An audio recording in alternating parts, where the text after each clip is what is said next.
Can it just be us tonight?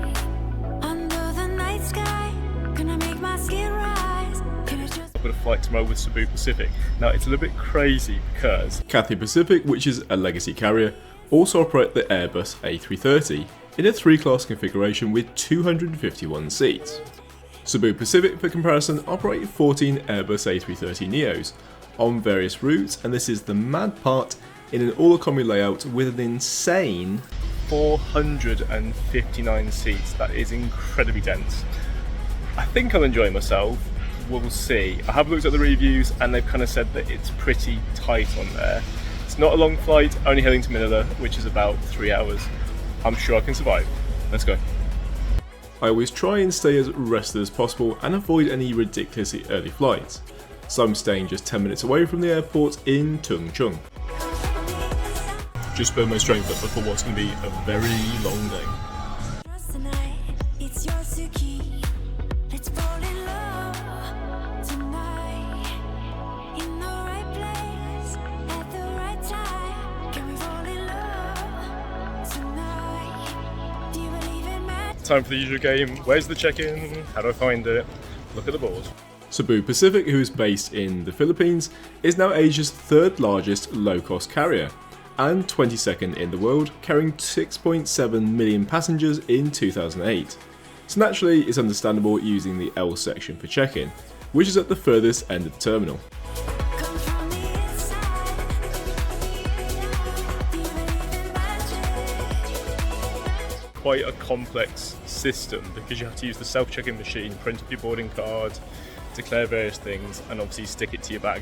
Luckily there's a lady there and she is so helpful and so quick with it. It made it a breeze and the whole process was done in 5 minutes.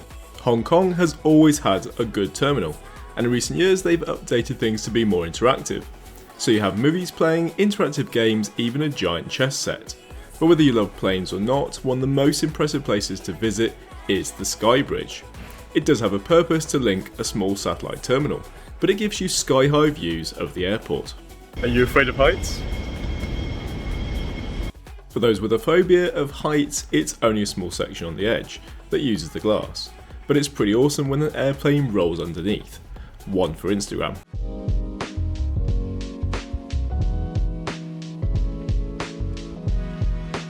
So I really hope you've enjoyed the Sky Bridge. Now it's time to have a look at today's route map.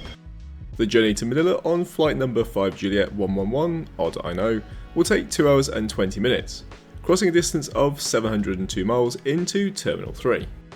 And the flight departs from one of the furthest gates on the left-hand spur, so allow at least 15 minutes to reach the gate.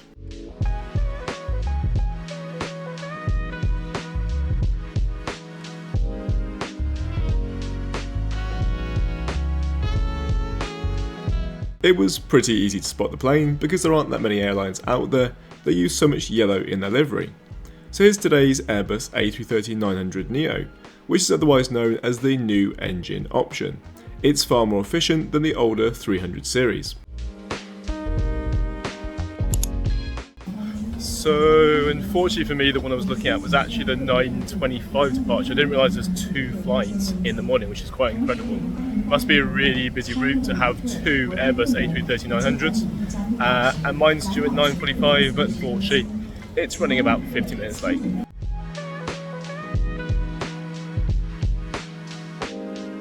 While I sit comfortably at the actual gate and do a little bit of plane spotting, now's a great time to discuss the different booking options.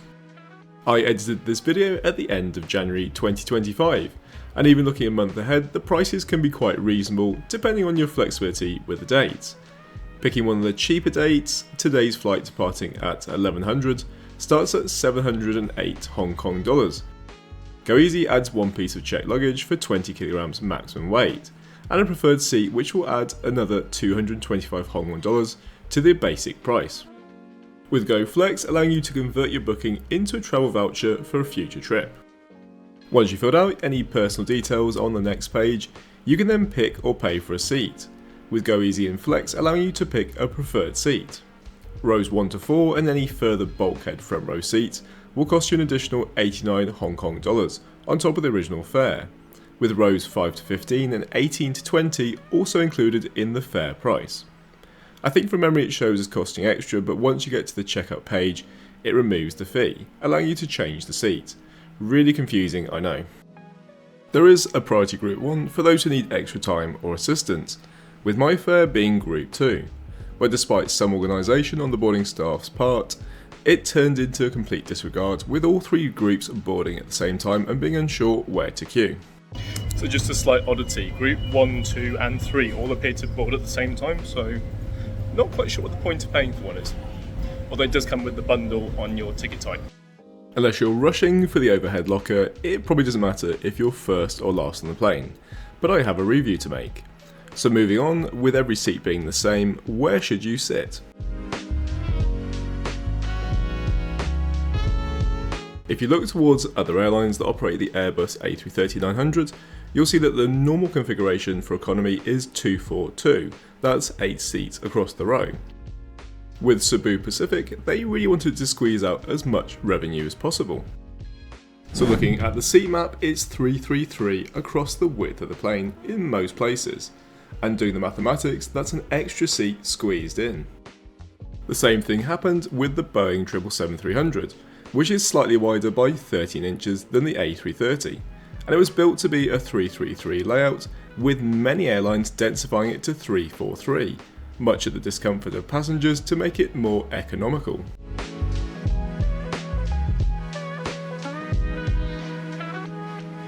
Just to note, those premium seats at 89 Hong Kong dollars that we talked about earlier are identified using the yellow headrests.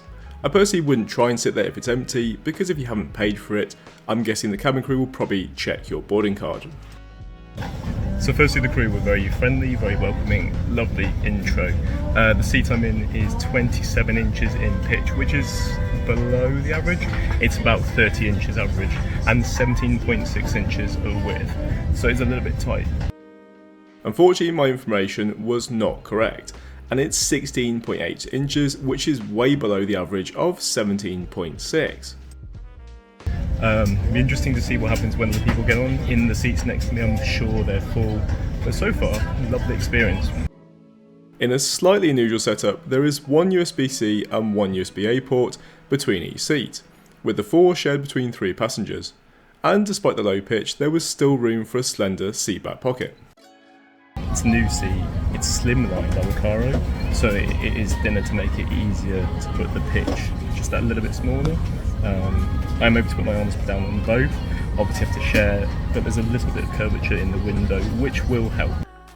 The armrest is more of a gesture than something you'd actually use, and being a low-cost carrier, there is no in-flight entertainment screen or even Wi-Fi, so make sure, and please do this, bring your own content, as they use the A330 on routes as far as Australia, and that's 8 hours and 35 minutes, with the only source of entertainment being the in-flight magazine or ordering food.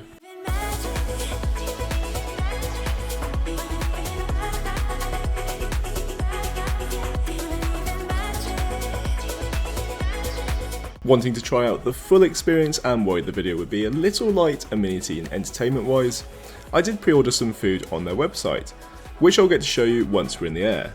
Just a little spoiler, for a low-cost carrier, I was pleasantly surprised by just how good the food offering was. Completing the seat tour, to cut costs, there isn't even an adjustable headrest. And also a little consideration, with there being no overhead air vents, if the cabin's too warm during the flight, there's not a lot you can do about it. This is a first, so I'm in row 10, I'm the only person in this row.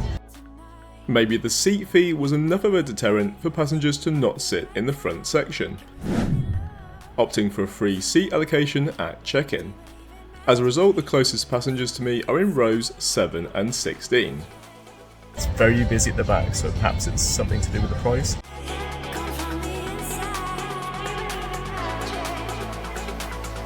With the lack of screens, the safety demonstration is done manually.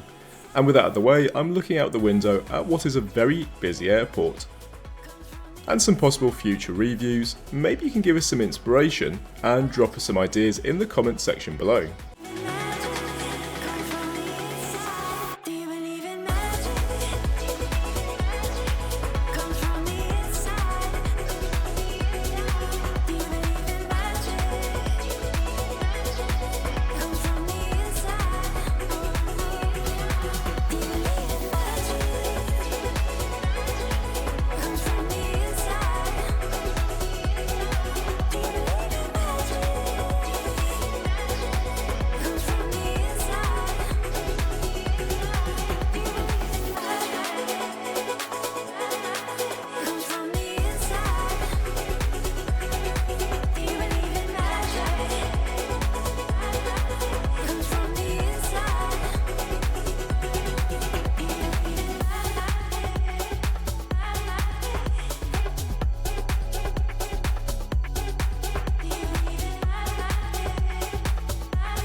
The scene for lunch is set.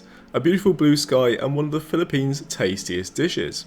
Adobo is the national dish, with roots that are really difficult to trace, and even while video editing I can feel my mouth salivating at the thought of eating it again.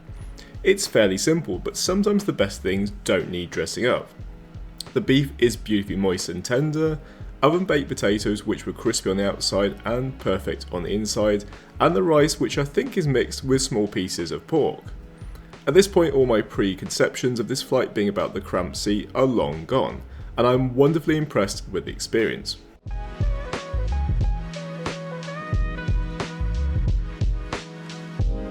I was so motivated by how good the meal was that I also decided to order a great taste white hot drink and a pack of chocolate dolce cookies.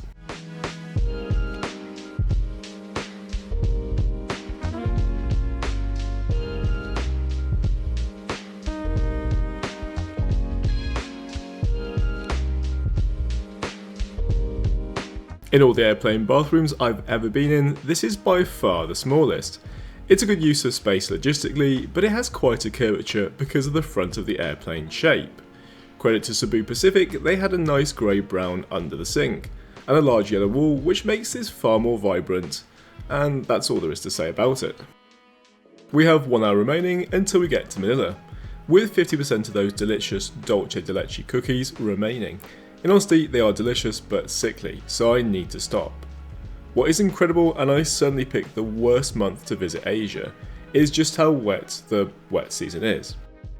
Ideally in October you should visit the north of Asia and not the south. Start our descent towards Manila. Weather traffic permitting our departure time in Manila is 54 minutes past the hour of 1 local time in Manila.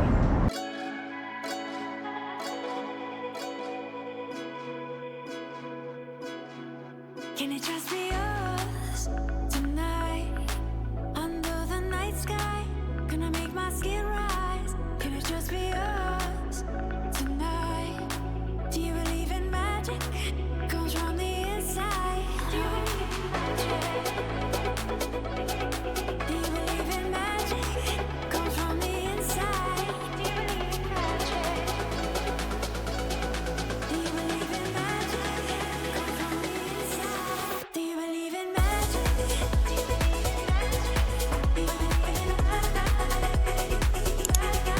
Do you believe in magic?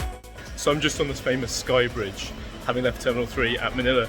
I have to say Cebu Pacific has been an eye-opener because I wanted to have a slight moan about the smaller seats and the high capacity, but to be honest, Filipinos, they always win me over. It's that smile, it's that welcome.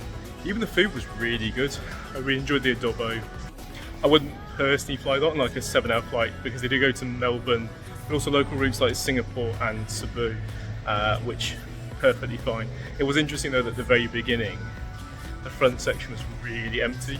I'm guessing that's just down to people just not wanting to pay the seat reservation fee. But absolutely enjoyed it, and thank you so much for watching. And if you've made it this far and you're wondering what we're doing, we're staying the night here in Newport City, which from Terminal 3 is only a 10-minute walk, before we try out Cathay Pacific's brand new Airbus A330neo in economy, which they use on their shorter route with lower demand back to Hong Kong.